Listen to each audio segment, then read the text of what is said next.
ஹல்லேலூயா. தேவ சபையிலே தேவன் எழுந்தருளி இருக்கிறார். ஹல்லேலூயா. வாசிங்க வெளிப்படுத்தின விசேஷம் 21ஆம் அதிகாரம் 3ஆம் வசனம். பரலோகத்திலிருந்து உண்டான ஒரு பெரும் சத்தத்தை கேட்டேன். இதோ மனுஷர்களிடத்திலே தேவனுடைய வாசஸ்தலம் இருக்கிறது. தேவன் வாசம் பண்ணுகிற இடம் இங்கே. மலையில இருக்கிறாரா, காட்டுல இருக்கிறாரா, குகையில இருக்கிறாரா, எங்க இருக்கிறார்? நம்முடைய தேவன் வாசம் பண்ணுகிற இடம். ஆண்டவர் சொன்னார் 1 கொரிந்தியர் 3:16, நீங்கள் தேவனுடைய ஆலயமாய் இருக்கிறீர்கள் என்றும் தேவனுடைய ஆவி உங்களில் வாசமாய் இருக்கிறார் என்றும் நீங்கள் அறியாதிருக்கிறீர்களா என்று சொன்னார். இன்றைக்கு வேத வசனத்தில் ஆண்டவர் கொடுத்த செய்திக்கு நேராக கடந்து போலாம். எடுத்து வாசிக்கிறீங்களா? ஒரே ஒரு அதிகாரம் இருக்குது. வெளிப்படுத்தின விசேஷத்துக்கு முதல் அதிகாரம் யூதா நிருபம். உங்களை என்னை பாதுகாக்கிறது யாருன்னு சொல்லி அங்க போட்டிருக்குது. உங்க ரட்சிப்பை நீங்கள் காத்து கொள்ள முடியாது. உங்களுக்கு ஆண்டவர் பாவத்திலிருந்து விடுதலை கொடுத்து பரலோகம் கொண்டு போய் சேர்க்கிற பாக்கியத்தை, வழியை கர்த்தர் உண்டாக்கி இருக்கிறார். You cannot protect your salvation. Your salvation is protected by Jesus. உங்களுக்கு ரட்சிப்பையும் கொடுத்து அந்த ரட்சிப்பை காத்து கொள்ளுகிறவர் யார் தெரியுமா? வாசிங்க பார்க்கலாம். யூதா நிருபம் 24ஆம் வசனம். வழுவாதபடி உங்களை காக்கவும். அதாவது இன்னைக்கு உலகம்லாம் என்ன பிரசங்கம் தெரியுமா? நீ ஒழுங்கா உன்னை பாதுகாக்கலன்னா எங்க வந்து சேர முடியாது? பரலோகத்துக்கு வர முடியாது. உன் வாழ்க்கையில நீ கெட்டு போயிடுவேன்னு சொல்லிதான் சொல்லி கொடுக்கிறார்கள். ஆனால் வேதத்தில் ஆண்டவர் என்ன எழுதி கொடுத்திருக்கிறார்? உங்களை என்னை காக்கிறது யாரு? வழுவாதபடி உங்களை காக்கவும். அப்புறம் தமது மகிமையுள்ள சன்னிதானத்திலே, அவருடைய சன்னிதானத்துல உங்க சக்தியினால பக்தியினால போக முடியாது. அதனால நீங்க எவ்வளவுதான் உங்க பாத்திரத்தை சுத்தமாக்குனாலும் நிறைய பாவங்கள் இன்னும் நீங்க மறந்து போயிருப்பீங்க. உங்களால எல்லா பாவத்தையும் உங்களால அறிக்கை செய்ய முடியாது. ஆண்டவர் இயேசு அவருடைய கிருபையினாலே, அவருடைய இரக்கத்தினாலே உங்களை என்னை மன்னித்து வாழ்வு கொடுத்து வழுவாதபடி உங்களை காக்கவும், தமது மகிமையுள்ள சன்னிதானத்திலே மிகுந்த மகிழ்ச்சியோட உங்களை மாசற்றவர்களாய் உங்களை நீங்க நிறுத்த முடியாது. அவர் உங்களை சுத்தமாக்கி மாசற்றோராய் அவருக்கு முன்பாக உங்களை கர்த்தர் நிறுத்திவிட்டார். அவருடைய கிருபையினால், இரக்கத்தினால் கர்த்தர் இந்த பாக்கியத்தை கர்த்தர் தந்திருக்கிறார். அவருக்கு முன்பாக கர்த்தர் நம்மை நிறுத்தி வைத்திருக்கிறார். ஹல்லேலூயா. இப்படியாக அவரே நம்மை நிறுத்தி வைத்திருக்கிறார். நம்முடைய பலத்தினால் அல்ல, நம்முடைய சக்தியினால் அல்ல. அதுக்கு இன்னொரு வசனம் வாசிக்கிறீங்களா? 1 பேதுரு 1:5 என்ன போட்டிருக்கு பாருங்க. நாம் நம்முடைய பலத்தினாலே அவருக்கு முன்பாக நிற்காமல், 1 பேதுரு 1:5 தானா? அதான் படிங்க. கடைசி காலத்தில் வெளிப்பட ஆயத்தமாக்கப்பட்டிருக்கிற ரட்சிப்புக்கு ஏதுவான விசுவாசத்தை கொண்டு, இப்ப கவனிங்க, தேவனுடைய பலத்தினாலே காக்கப்பட்டிருக்கிற உங்களுக்கு, நீங்களும் நானும் எப்படி காக்கப்பட்டிருக்கிறோம்? எப்படிங்க? உங்க பலத்திலேயா, உங்க சக்தியிலேயா, இல்ல உங்க உபவாசத்திலேயா, உங்க ஜெபத்தினாலேயா? வசனம் என்ன சொல்லுது தெரியுமா? தேவனுடைய பலத்தினாலே காக்கப்பட்டிருக்கிற உங்களுக்கு, நீங்கள் நான் எப்படி காக்கப்பட்டிருக்கிறோம்? பேசுங்க. எந்த பலத்துல? உங்க முழங்கால் பலத்துல இல்ல. முழங்கால் யுத்தமா, என்ன யுத்தம் பண்றாங்களோ தெரியல, விளங்குதா? நீ எந்த யுத்தமும் பண்ண வேண்டாம். வேதத்துல சொல்லப்பட்ட ஒரே ஒரு யுத்தம் என்ன தெரியுமா? விசுவாசத்தின் நல்ல போராட்டத்தை போராடினேன். விசுவாசத்துக்காக மட்டும்தான் நீங்க தைரியமா நிக்க வேண்டும் என்று சொல்லி இருக்குதே தவிர நீங்கள் உங்களை காத்துக்கொள்ள முடியாது. நீ எவ்வளவுதான் முழங்கால் போட்டாலும் ஒன்னால ஒன்ன காத்துக்கொள்ள முடியாது. நான் சொல்லல, வேத வசனத்தை பார்த்து சொல்லிக் கொண்டிருக்கிறேன். ஏனென்றால் தேவனுடைய பலத்தினாலே காக்கப்பட்டிருக்கிற உங்களுக்கு அந்த சுதந்திரம் பரலோகத்தில் உங்களுக்காக யார் வைத்திருக்கிறார்? கர்த்தர் உங்களுக்காக சுதந்திரத்தை வைத்திருக்கிறார்.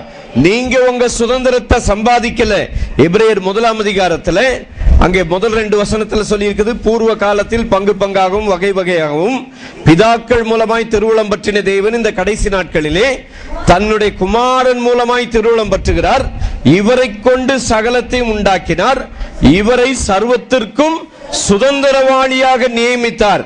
இயேசு கிறிஸ்து எல்லாவற்றுக்கும் சுதந்திரவாளி. அந்த சுதந்திரவாளி தன்னுடைய சுதந்திரத்தை உங்களுக்கு எனக்கு பங்கு போட்டு கொடுத்து விட்டார். ஆமென். ஆகவே இயேசு கிறிஸ்துவோடு கூட உடன் சுதந்திரவாளியா இருக்கிறதுனால இந்த உலகத்துல உங்களுக்கு எந்த நிலம் வேணுமோ, எந்த வீடு வேணுமோ, தைரியமா இயேசுவின் நாமத்துல கேட்டு பெற்றுக்கொள்ளலாம். ஆமென். உங்களுக்கு கிடைக்கிறது எப்படி கிடைக்கிறது? உங்களை பாதுகாக்கிறது அவர்தான். அவருடைய நாமத்தினாலே காக்கப்பட்டிருக்கிற உங்களுக்கு, நீங்களும் நானும் தேவனுடைய பலத்தினாலே காக்கப்பட்டிருக்கிறோம். ஆமென். ஹல்லேலூயா. வழுவாதபடி உங்களை காக்கவும். உங்களை ஆண்டவர் எப்படி காக்கிறார்? வழுவாதபடி தமது மகிமையுள்ள சன்னிதானத்திலே மிகுந்த மகிழ்ச்சியோட உங்களை மாசற்றவர்களாய் நிறுத்த வல்லமையுடையவர். ஹல்லேலூயா. அதை தவிர நீங்க உங்களை பாதுகாக்க முடியாது. பாதுகாக்கிறவர் யாருன்னு சொல்லி அங்க 2 தீமோத்தேயு 1:14-18 போட்டிருக்கு பாருங்க. கர்த்தர் எல்லா தீமை நின்றும் என்னை ரட்சித்து தம்முடைய பரம ராஜ்யத்தை அடையும்படிக்கு கர்த்தர் காப்பாற்றுவாரா, இல்ல நீங்க காப்பாற்ற போறீங்களா? நிறைய பேர் கேள்வி கேட்கிறாங்க. என்ன கேள்வி? ஆயத்தமா ஆயத்தமா என்னவா ஆயத்தமா என்னமோ இவங்களை ஆயத்தப்படுத்திட்டு பரலோகத்துக்குள்ள என்ட்ரி டிக்கெட் வாங்கிட்டு போற மாதிரி நினைப்பு. நீங்க பரலோகத்துக்கு என்ட்ரி டிக்கெட் வாங்கிட்டு என்ன செய்ய முடியாது? போக முடியாது. பரலோகத்துக்கு என்ட்ரி டிக்கெட் கொடுத்தது யாரு? ஹலோ, கவனிக்கிறீங்களா? பரலோகத்துக்கு என்ட்ரி டிக்கெட் யாருங்க கொடுத்தது? புரியலையா? பரலோகத்துக்கு உள்ள போறதுக்கு, எங்கனால உள்ள போறதுக்கு என்ட்ரி டிக்கெட் வாங்கணும்ல. சினிமாவுக்கு போகணும்னா என்ன செய்யணும்? உள்ள போறதுக்கு என்னங்க செய்யணும்? உள்ள போறதுக்கு டிக்கெட் வாங்கணும்ல.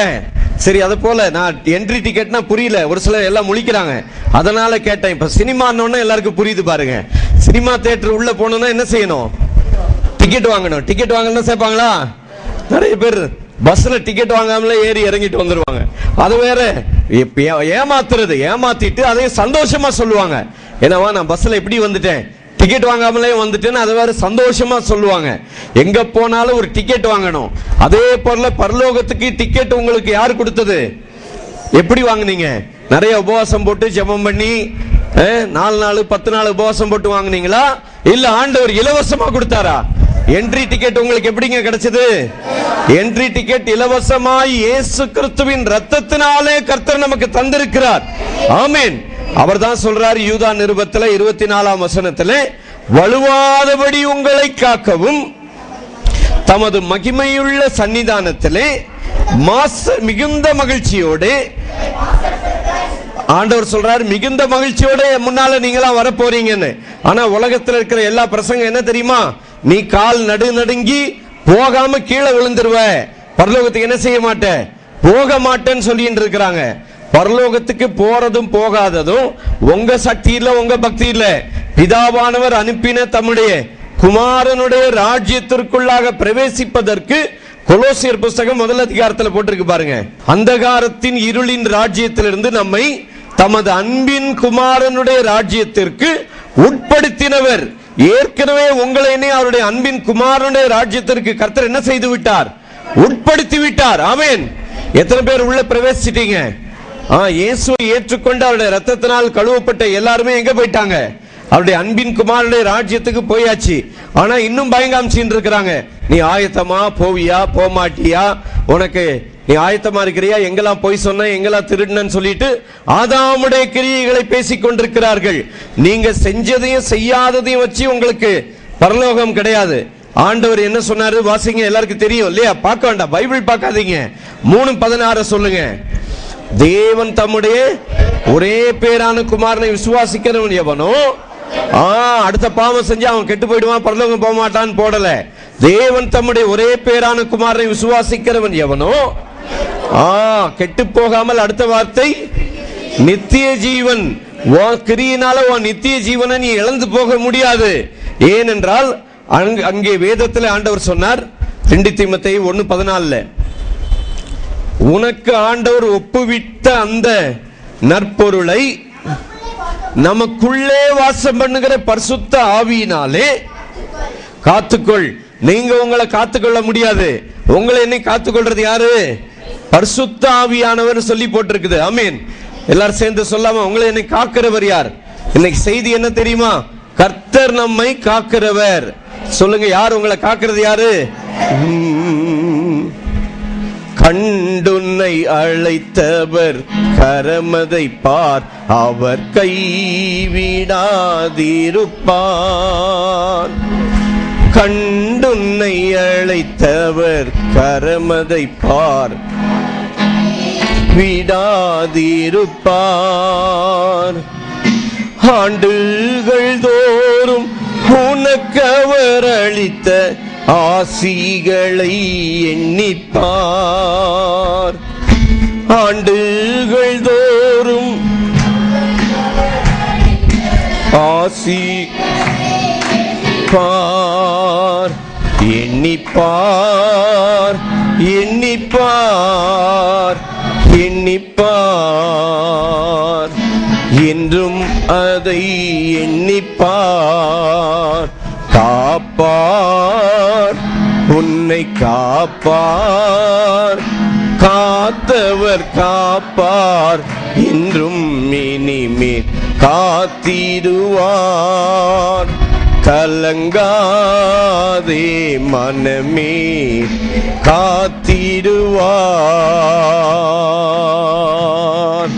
உங்களை என்னை காக்கிறது யாரு? பரிசுத்த ஆவியானவர். இப்ப வேதத்துல இன்னொரு மனுஷனை பத்தி நம்ம பார்ப்போம். வாசிங்க 2 சாமுவேல் புத்தகம் 12ஆம் அதிகாரத்துக்கு வாங்க. கர்த்தர் நாத்தானை தாவீதினிடத்தில் அனுப்பினார். இப்ப கவனிங்க, ஒரு கதை ஒண்ணு சொல்றேங்க, கவனிங்க. ஐஸ்வர்யவானாகிய ஒரு மனுஷனுக்கு, இந்த கதை யாரு? பிதாவாகிய தேவன் சொன்ன கதையை பத்தி சொல்றேன். கவனிக்கிறீங்களா? வேதத்துல ஆண்டவர் கதை கூட சொல்றாருங்க. கவனிக்கிறீங்களா? ஹலோ, கவனிங்க. ஆண்டவர் உங்களுக்கு எனக்கு என்ன சொல்றாரு? கதையும் சொல்றாரு. சத்தியம் இருக்கிறது, அந்த சத்தியத்துக்குள்ள என்ன இருக்குது? ஒரு கதையும் கர்த்தர் சொல்லி விளக்கம் கொடுக்கிறார். பாருங்க, ஐஸ்வர்யவானுக்கு ஆடு மாடுகள் வெகு திரளாய் இருந்தது. தரித்திரனுக்கோ தான் கொண்டு வளர்த்த ஒரே ஒரு சின்ன ஆட்டுக்குட்டியை தவிர வேறொன்றும் இல்லாது இருந்தது. அது அவனோடும் அவன் பிள்ளைகளோடும் கூட வளர்ந்து அவன் வாயின் அப்பத்தை தின்று அவன் பாத்திரத்திலே குடித்து அவன் மடியிலே படுத்துக்கொண்டு அவனுக்கு ஒரு மகனை போல் இருந்தது. அந்த ஐஸ்வர்யவானிடத்தில் வழிப்போக்கன் ஒருவன் வந்தான். அவன் தன்னிடத்தில் வந்த வழிப்போக்கனுக்கு சமையல் பண்ணுவிக்க தன்னுடைய ஆடு மாடுகளில் ஒன்றை பிடிக்க மனதில்லாமல் அந்த தரித்திரனுடைய ஆட்டுக்குட்டியை பிடித்து அதை தன்னிடத்தில் வந்த மனுஷனுக்கு சமையல் பண்ணுவித்தான் என்றான். அப்பொழுது தாவீது அந்த மனுஷன் மேல் கோபம் உண்டவனாகி நாத்தானை பார்த்து, இந்த காரியத்தை செய்த மனுஷன் மரணத்திற்கு பாத்திரனாய் இருக்கிறான் என்று கர்த்தருடைய ஜீவனை கொண்டு சொல்லுகிறேன். ஏனென்றால் அவன் இரக்கமற்றவனாய் இருந்து இந்த காரியத்தை செய்தபடியால் அந்த ஆட்டுக்குட்டிக்காக நாளத்தனையாய் திரும்ப செலுத்த வேண்டும். கவனிக்கிறீங்களா? வேதத்துல தாவீது என்ன பண்ணிட்டான்? உரியா என்ற ஒரு மனுஷனை கொன்று போட்டு அவனுடைய மனைவியை தனது மனைவியாக்கி கொண்டான். அதுக்கு ஆண்டவர் தாவீது கிட்ட விளக்குறதுக்கு ஒரு கதையை சொல்றார். ஐஸ்வர்யவான் கிட்ட நிறைய ஆடு இருந்தது. ஆனா அவன் நிறைய ஆட்டை எடுக்காம எங்க போயிட்டான்? வேற ஒரே ஒரு ஆடு இருந்த ஒரு வீட்டுக்கு போயிட்டு அந்த ஆட்டை பிடுங்கிட்டு வந்துட்டான்னு சொல்லிட்டு சொல்றான். அதுக்கு தாவீது சொன்ன பதில் என்ன சொல்லுங்க பாக்கலாம். மனுஷனாய் இருக்கிற தாவீது என்ன சொல்றான்? என்ன செய்யணுமா? அந்த பாவத்துக்கு எத்தனை தண்டனை கொடுக்கணுமா? நாளத்தனையாய் திரும்ப தர வேண்டும் என்றான். உங்க பாவத்துக்கு என் பாவத்துக்கு நம்ம எத்தனையா திரும்ப கொடுக்க வேண்டியது இருக்கும்? தாவீதுடைய வாக்கின்படி நம்ம பாவத்துக்கு எத்தனை தரம் செலுத்தணும்? நாளத்தனையா செலுத்தணும். ஆனா உங்களை என்னையும் ஆண்டவர் உங்ககிட்ட என்கிட்ட 4 டைம் பேமெண்ட் வாங்காம இயேசுநாதர் கிட்ட பேமெண்ட் வாங்கிட்டார். பிதாவாகிய தேவன் யார்கிட்ட பேமெண்ட் வாங்கினார்? உங்க பாவத்துக்கு என் பாவத்துக்கு உரிய கரையத்தை நாம் செலுத்துவதற்கு பதிலாக இயேசு கிறிஸ்து செலுத்தி விட்டார். அவர் செலுத்தினபடியால் உங்களையும் என்னையும் நித்தியவாசியாக இலவசமாய் பரலோக பாக்கியத்தை கர்த்தர் நமக்கு தந்திருக்கிறார். ஆமென், ஹalleluya, glory. அதனாலதான் நம்ம சொல்றோம், நம்முடைய ரட்சிப்பை நாம் பாதுகாக்காமல் நம்முடைய ரட்சிப்பை பாதுகாக்கிற இயேசு கிறிஸ்துவினுடைய சமூகத்திற்கு கர்த்தர் நம்மை கொண்டு வந்திருக்கிறார் இலவசமாய். ஆமென். உங்களை ஆண்டவர் எப்படி ரட்சித்தார்? ரோமர் 3:25 படி இலவசமாய் கிறிஸ்து இயேசுவில் உள்ள மீட்பை கொண்டு நீதிமான்கள் ஆக்கப்படுகிறார்கள். உங்களை ஆண்டவர் எப்படி மாத்திட்டார்? இலவசமா கர்த்தர் நீதிமானா மாத்தி இருக்கிறார். ஹalleluya, glory. நம்ம பாடுறோம், கர்த்தர் செய்த நன்மைகளையும் கர்த்தர் செய்த அதிசயங்களையும் என்ன செய்? எண்ணிப்பார் எண்ணிப்பார்னு. ஆனா தாவீது சொல்லுகிறான், என்னுடைய எண்ணம் எல்லாம் என் பாவம் எப்பொழுதும் என் கண்களுக்கு முன்பாக நிற்கிறது என்று சொன்னான் தாவீது. ஆனா ஆண்டவர் அவனை பார்த்து சொல்றார், கர்த்தர் பார்வைக்கு பொல்லாப்பானதை நீ செய்து அவருடைய வார்த்தையை நீ அசட்டை பண்ணினபடியால். அது மட்டும் இல்லாம ஆண்டவர் என்ன சொல்றாரு பாருங்க, கர்த்தர் சொல்லுகிறது என்னவென்றால், கர்த்தர் உன்னை இஸ்ரவேலின் மேல் ராஜாவாக அபிஷேகம் பண்ணி, 7ஆம் வசனத்தை படிக்கிறேன் நான் இப்போ, உன்னை சவுலின் கைக்கு தப்புவித்து உன் ஆண்டவனுடைய வீட்டை உனக்கு கொடுத்து உன் ஆண்டவனுடைய ஸ்திரீகளையும் உன் மடியில் தந்து இஸ்ரவேல் வம்சத்தையும் யூதா வம்சத்தையும் உனக்கு கையளித்தேன். இது போதாதிருந்தால் இன்னும் உனக்கு வேண்டியதை தருவேன். அதனால நீ பாவம் செஞ்சு அதை வேணும் இதை வேணும் நீ வேகமா ஓடாத. உனக்கு என்ன வேணுமோ உனக்கு வேண்டியதை நான் தருவேன் என்று கர்த்தர் சொல்லுகிறார். ஹalleluya. இப்படிப்பட்ட ஆண்டவர் என்ன சொல்லியிருக்கு தெரியுமா? தீத்து 2:14 போட்டிருக்கு பாருங்க, 2:13-14. அவர் உங்கள் அக்கிரமங்கள் எல்லாவற்றையும் மன்னித்து, படிங்க அதுல, கவனிக்கிறீங்களா? அவர் நம்மை சகல அக்கிரமங்களினின்றும் நம்மை மீட்டு கொண்டு, உங்களை என்ன ஆண்டவர் என்ன செய்துட்டார்? ரத்தம் சிந்தி நம்மை மீட்டு விட்டார். ஆமென். உங்களை ஆண்டவர் என்ன செய்திருக்கிறார்? அவருடைய ரத்தம் கொடுத்து சும்மா மீட்கல, ரத்தம் சிந்து பாவத்திலிருந்து, பலவீனத்திலிருந்து, தரித்திரத்திலிருந்து கர்த்தர் நம்மை என்ன செய்திருக்கிறார்? மீட்டிருக்கிறார். அவர் நம்மை சகல அக்கிரமம், எத்தனை அக்கிரமம்? all iniquities, hallelujah, சகல அக்கிரமங்களிலிருந்து நம்மை மீட்டுக் கொண்டு தமக்குரிய சொந்த ஜனங்களாகவும், அக்கிரமத்திலிருந்து உங்களை விடுதலையாக்கி உங்களை என்ன ஆண்டவர் என்ன பண்ணிட்டாரு? அவருக்கு சொந்தமாக்கிட்டார். எதுக்கு? அவருடைய பாதுகாப்பின் கீழாக கர்த்தர் நம்மை கொண்டு வந்து விட்டார். எந்த பாதுகாப்பு கீழாக கொண்டு வந்திருக்கிறார்? நீங்க வசனத்தை எடுக்க வேண்டாம், பார்க்காமலே எல்லாரும் சொல்லிடுவீங்க. 91:1 பாதுகாப்பு கொண்டு வந்தார். ரைட். வேதத்துல என்ன போட்டிருக்குது? கர்த்தர் உன்னை காக்கிறவர். உங்களை காக்கிறது யாரு? சொல்லுங்க. கர்த்தர் யாரு? உங்களை காக்கிறது யாரு? கர்த்தர் உன்னை காக்கிறவர். கர்த்தர் உன் ஆத்துமாவை காப்பார். கர்த்தர் உன் போக்கையும் வரத்தையும் இது முதற்கொண்டு என்றென்றைக்கும் காப்பார். ஆமென். ஒரு நாள் 2 நாள் இல்ல, அவருடைய வருகை வரையிலும், அவரை சந்திக்கிற நாள் வரையிலும் கர்த்தர் நம்மை பாதுகாக்கிறார். அடுத்தது இன்னொரு வசனம் என்ன போட்டிருக்கு தெரியுமா? 3 யோவான் 2ஆம் வசனம் என்ன போட்டிருக்கு தெரியுமா? Keep well. இங்கிலீஷ்ல என்ன போட்டிருக்கு தெரியுமா? Keep well. சொல்லுங்க பார்க்கலாம், பக்கத்துல இருக்கவங்க சொல்லுங்க, கீப் வெல். கீப் வெல்னா என்னங்க அர்த்தம்? கரெக்டா சொன்னாங்க பக்கத்துல இருக்கிறவங்கள தட்டி. என்னது கீப் வெல்? கீப் வெல்னா என்னதுங்க? சுகமாயிரு. சொல்லுங்க பக்கத்துல இருக்கவங்க, சுகமாயிருங்க, சுகமாயிருங்கன்னு சொல்லுங்க. வேதத்துல நான் சொல்லல, கர்த்தர் சொல்லி இருக்கிறார். நீங்க எப்படி இருக்கணுமா? You must keep well as your soul prosper. உங்கள் ஆத்மா வாழ்கிறது போல நீங்க எப்படி இருக்கணுமா? கர்த்தர் உங்களை சுகமாய் காக்கிறவர். கர்த்தர் உங்களை எப்படி காக்கிறாராம்? உங்கள் ஆத்மாவை காக்கிறவர், போக்கிலும் வரத்திலும் காக்கிறவர், சுகமாய் காக்கிறவர், வலுவாதபடி உங்களை காக்கிறவர். ஆமென். ஆண்டவர் உங்களை என்ன எப்படி காக்கிறார்? வலுவாதபடி காக்கிறவர். அது என்னமோ சொல்லல, வேதத்துல ஆண்டவர் சொன்னார் கீப் வெல். ஆண்டவர் என்ன சொன்னாரு? Keep well. பக்கத்துல இருக்கவங்க சொல்லுங்க, கீப் வெல். கீப் வெல்னா சுகமா இருங்கன்னு அர்த்தம், வேற ஒண்ணும் இல்ல. கீப் வெல் சொல்லிட்டீங்களா? Are you keeping well? சுகமா இருக்கிறீங்களா? ஆமென். சுகமா இருக்கிறீங்களா? ஆமென். ஹalleluya, glory. ஆண்டவர் சொன்னார் என்ன செய்யாதே,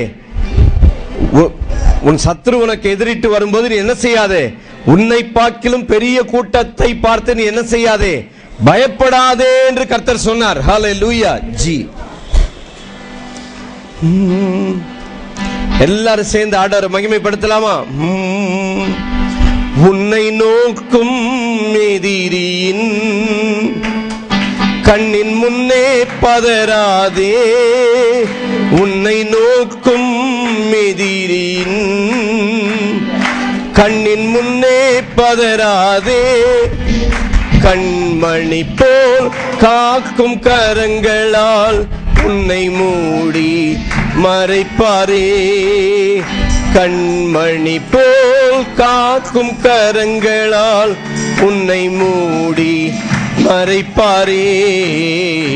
எண்ணி எண்ணி துதி செய்வாய், எண்ணில் அடங்காத கிருபைகளுக்காய் இன்றும் தாங்கும் தம்புயமே, இன்ப இயேசுவின் நாமமே, இன்றும் தாங்கும் தம்புயமே, இன்ப இயேசுவின் நாமமே.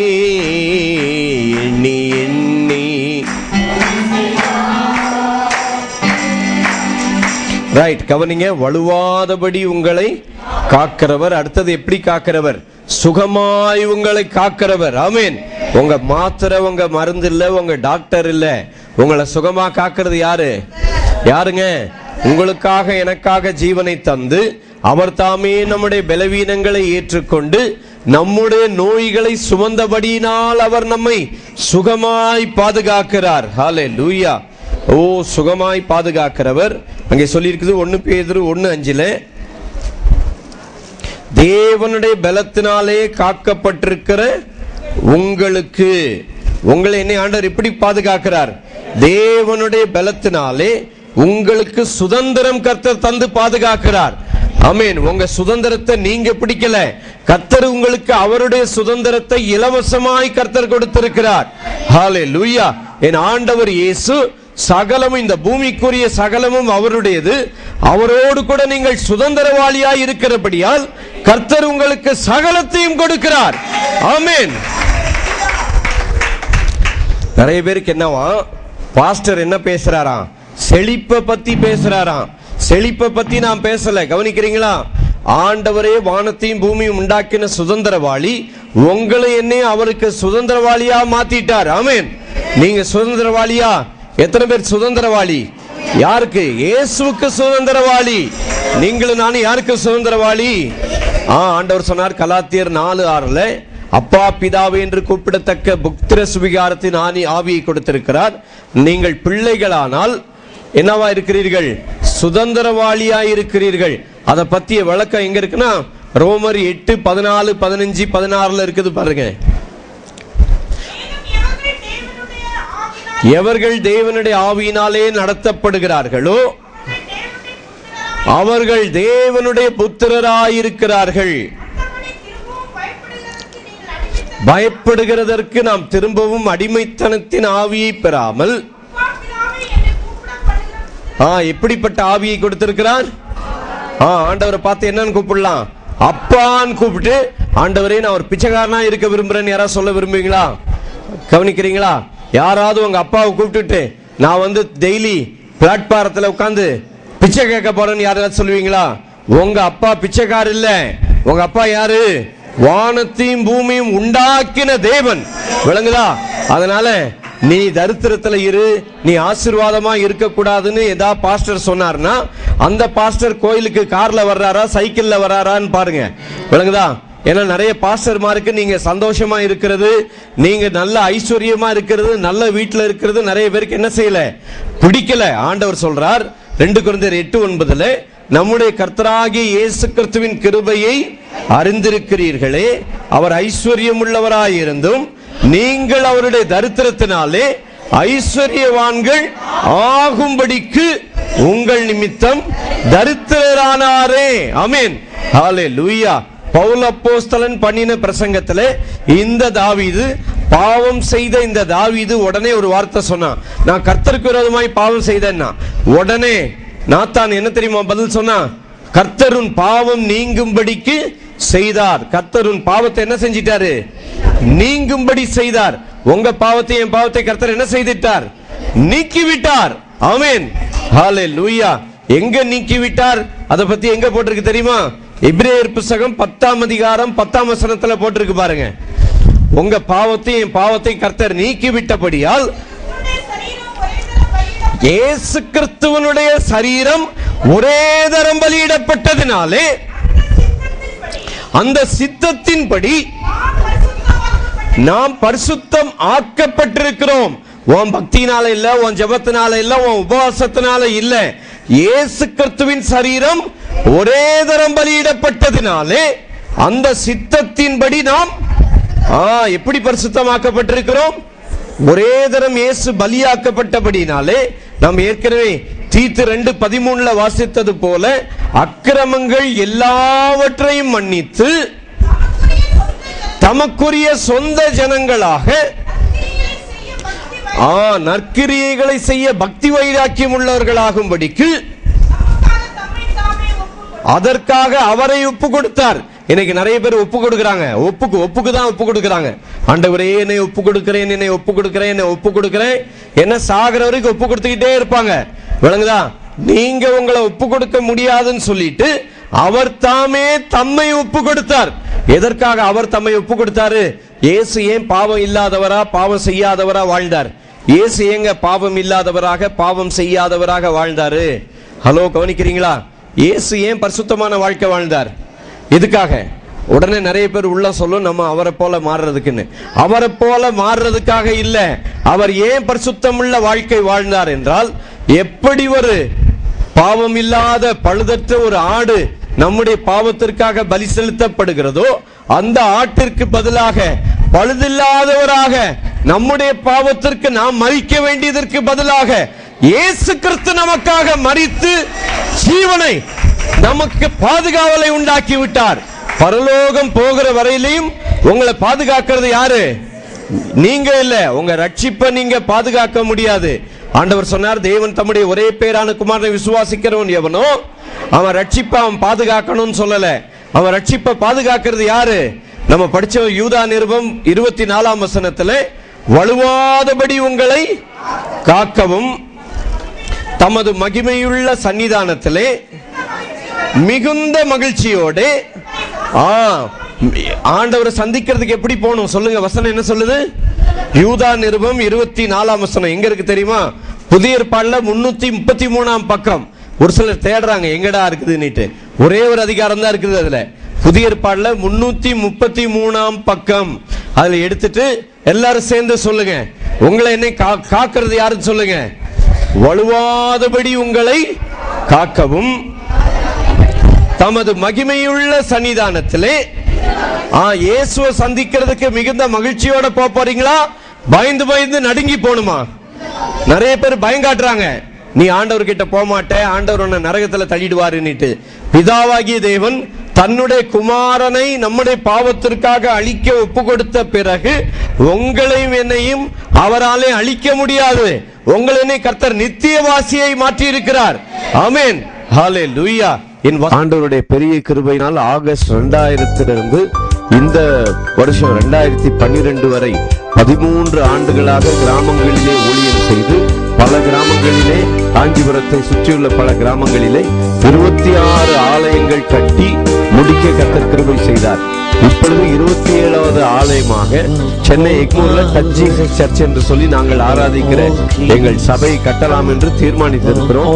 இந்த கிராம ஊழியங்களுக்கு போகவும் கிராமத்தில் ஆலயம் கட்ட அநேகர் உதவி செய்தீர்கள். அதற்காக கர்த்தர் உங்களை ஆசீர்வதிப்பதாக.